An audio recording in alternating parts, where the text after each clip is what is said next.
Sistem pendidikan kita kan katanya punya satu tujuan mulia ya, mencerdaskan kehidupan bangsa. Tapi kalau kita mau jujur nih, banyak banget yang rasanya janggal, iya kan? Ada yang namanya sekolah unggulan, ada juga sekolah biasa. Ada siswa yang kayaknya jalannya mulus banget, ada juga yang penuh rintangan.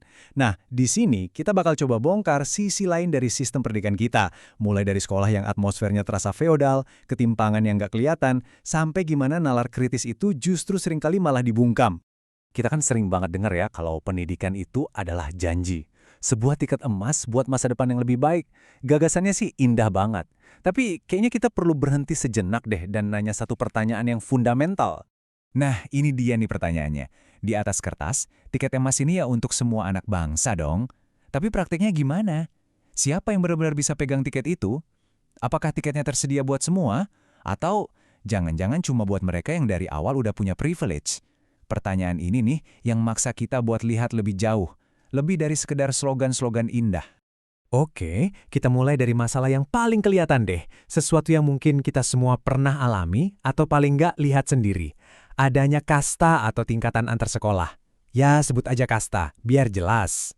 Coba lihat daftar ini, familiar banget kan? Ada sekolah unggulan, swasta elit, negeri biasa, bahkan sampai ada istilah sekolah pinggiran. Kita tuh udah saking terbiasanya sama label-label ini, sampai kita lupa kalau ini bukan sekedar nama. Ini tuh sebuah hierarki, sebuah sistem pemeringkatan yang, suka nggak suka, udah bisa-misahin anak-anak kita sejak mereka kecil. Dan ini dia poin krusialnya. Waktu sebuah sekolah dapat label unggulan dan yang lain biasa, label itu sering banget jadi kayak ramalan yang pasti terjadi. Label itu ngebentuk ekspektasi, ngebentuk peluang, dan ujung-ujungnya ngebentuk jalur hidup si siswa. Jadi ini bukan lagi soal beda kualitas doang, tapi udah jadi penentu nasib. Oke, jadi di permukaan kita lihat ada kasta sekolah yang nyata banget. Pertanyaannya, kenapa sistem ini bisa kokoh banget ya?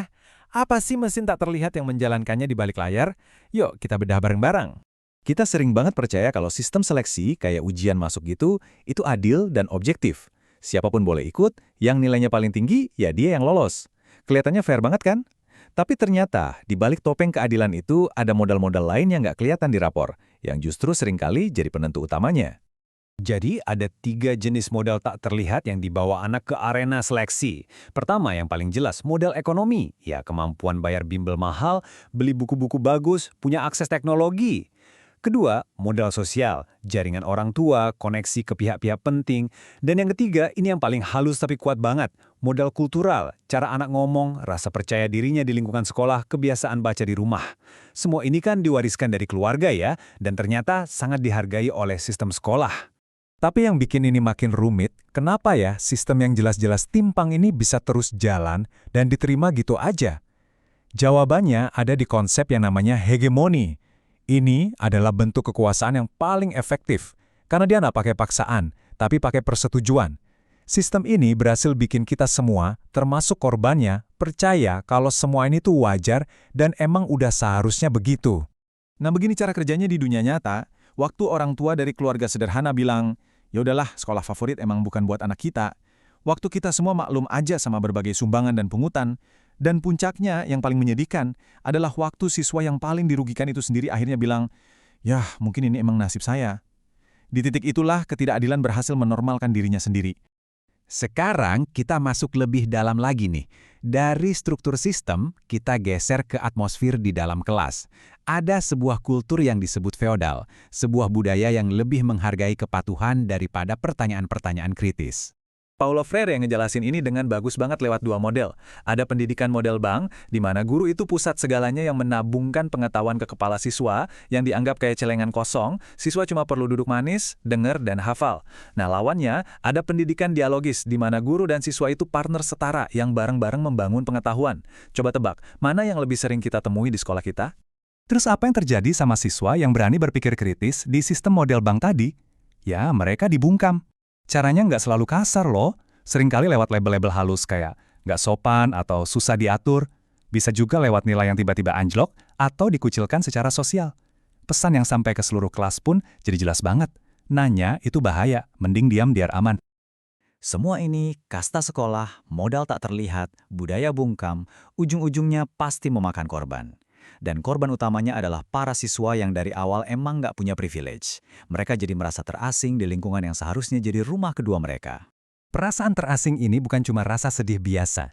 Ini adalah sebuah kesimpulan logis dari pengalaman mereka sehari-hari. Sampai akhirnya, mereka sampai pada satu kalimat yang, menghancurkan banget ini.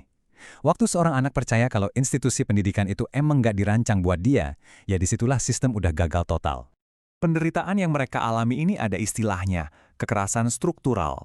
Ini bukan kekerasan fisik dari satu orang ke orang lain ya, tapi ini kekerasan yang dilakukan oleh sistem itu sendiri.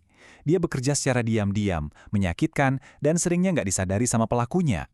Dan wujudnya ya seperti ini dalam kehidupan nyata. Rasa malu karena seragam yang udah lusuh.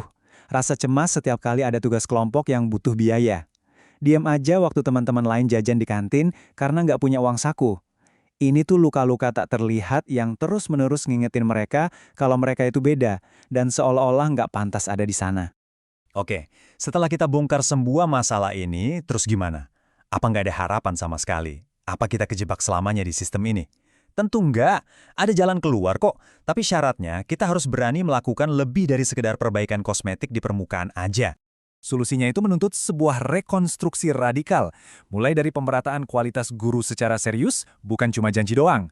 Merekrut kepala sekolah dan guru itu berdasarkan kompetensi, bukan koneksi. Mengubah budaya kelas jadi lebih dialogis, di mana pertanyaan itu dihargai. Merombak total sistem evaluasi biar yang dinilai bukan hafalan, tapi nalar kritis. Dan yang paling penting, hapus stigma antar sekolah dan jamin keadilan sosial yang real buat siswa dari keluarga miskin. Pada akhirnya, semua ini kembali lagi ke kesadaran kita bersama. Kutipan ini ngerangkum semuanya dengan sempurna. Bangsa ini nggak akan runtuh karena kekurangan slogan kok. Kita punya banyak banget slogan indah tentang pendidikan. Justru, bangsa ini bisa runtuh karena kekurangan kesadaran akan masalah struktural yang sesungguhnya. Jadi, pertanyaan terakhir ini bukan untuk dijawab sekarang, tapi untuk kita bawa pulang dan renungkan bareng-bareng.